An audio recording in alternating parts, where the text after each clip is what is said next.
स्वागत एक बार फिर से आपका। और अब बात करते हैं कांग्रेस की आज होने वाली महंगाई हटाओ महारैली की। जयपुर में होने वाली इस रैली में सोनिया गांधी, राहुल गांधी और प्रियंका समेत कांग्रेस के सभी बड़े नेता मौजूद रहेंगे। कांग्रेस का दावा है कि इस रैली में 2 लाख से ज्यादा लोग शामिल होने वाले हैं।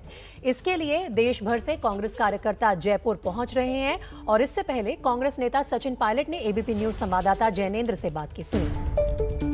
सचिन पायलट ने केंद्र सरकार पर सीधा हमला बोला बातचीत के दौरान और कहा कि दिल्ली में रैली नहीं करने दी गई, इसीलिए जयपुर में इस रैली का आयोजन किया जा रहा है।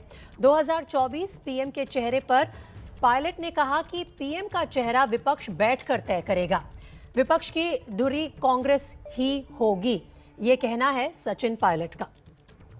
बढ़ती महंगाई के मुद्दे पर केंद्र की मोदी सरकार को घेरने के लिए जयपुर में कांग्रेस महंगाई हटाओ महारैली कर रही है, जिसको संबोधित राहुल गांधी, प्रियंका गांधी, सोनिया गांधी जैसे कांग्रेस की टॉप लीडरशिप करने वाली है। जयपुर में मेरे साथ राजस्थान कांग्रेस के नेता सचिन पायलट हैं। सचिन जी, जयपुर में महंगाई हटाओ रैली, सीधा सवाल यही है कि जयपुर में इस रैली का क्या मकसद है और क्या मैसेज आज की इस रैली के जरिए कांग्रेस देने वाली है?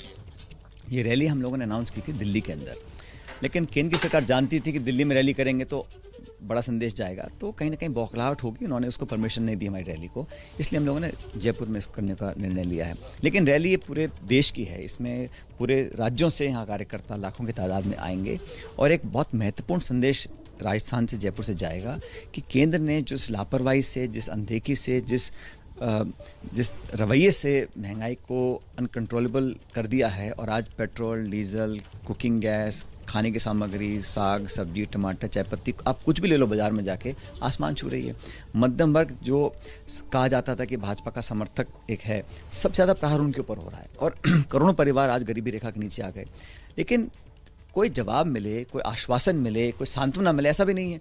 आप पूछो महंगाई क्यों हो रही है तो कह रहे हैं अंतर्राष्ट्रीय बाजार में हो रहा है। लेकिन महंगाई हटाओ का जो आज नारा जाएगा, इसके कारण केंद्र की सरकार को मजबूर होकर जैसे कृषि कानून वापस लिए थे, ऐसी महंगाई कम करनी पड़ेगी। वो दबाव कायम करने के लिए हम लोगों ने इस रैली का आयोजन किया है और इसमें सिर्फ कांग्रेस की बात नहीं है, इसमें 130 करोड़ लोग इस मुहिम के साथ हैं।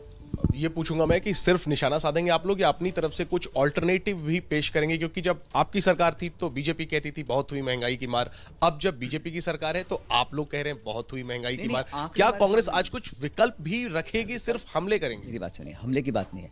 आप आंकड़े देख लीजिए ना, आज पहली बार पेट्रोल डीजल 100 रुपये के पार गया है।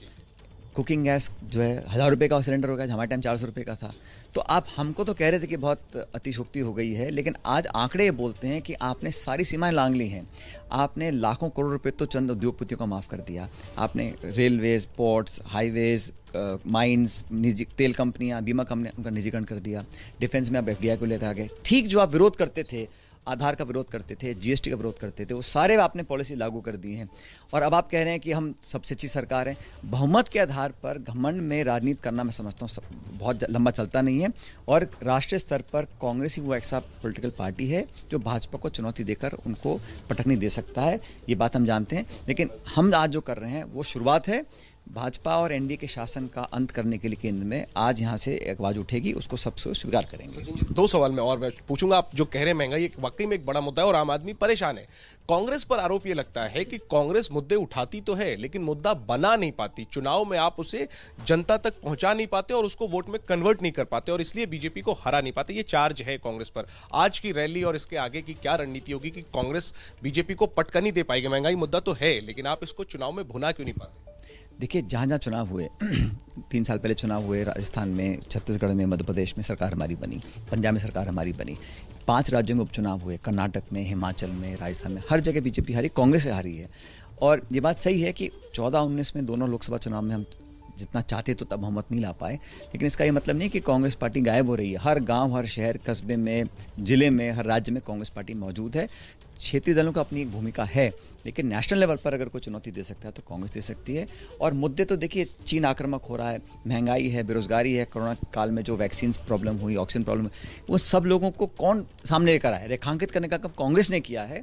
इसलिए ठीक है, हम अपना जिम्मेदारी निभा रहे हैं, हम पब्लिक की आवाज़ उठाते रहेंगे। अंतिम निर्णय जनता के हाथ में है, किसको वोट देना है, लेकिन सच्चाई बताना, जवाबदेही तय करना, अकाउंटेबिलिटी सेट करना, ये हमारी जिम्मेदारी, हम करेंगे। आखिरी में सचिन जी, कांग्रेस की लड़ाई बीजेपी से तो है लेकिन कांग्रेस एक लड़ाई अपने साथियों के बीच भी लड़ रही है कि बीजेपी से कौन लड़ेगा। चुनौती आपको ममता बनर्जी दे रही है, पूछ रही है यूपीए कहां है, वो कांग्रेस पर सवाल करती है और पूरी जो कवायद है ऐसा लगता है जैसे कांग्रेस से छीनने की कोशिश है विपक्ष की अगुवाई। आज की इस रैली के जरिए क्या कांग्रेस ये संदेश देने की कोशिश करेगी कि विपक्ष की लड़ाई कांग्रेस के नेतृत्व में ही लड़ी जाएगी? पूर्ण विपक्ष एकजुट है।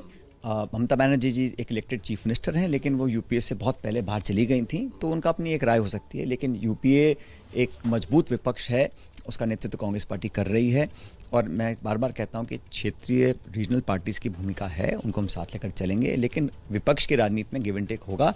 लेकिन जो पिवट है, जो धुरी है, वो कांग्रेस पार्टी रहेगी, क्योंकि कांग्रेस ही वो दल है जो उनको चुनौती दे सकता है।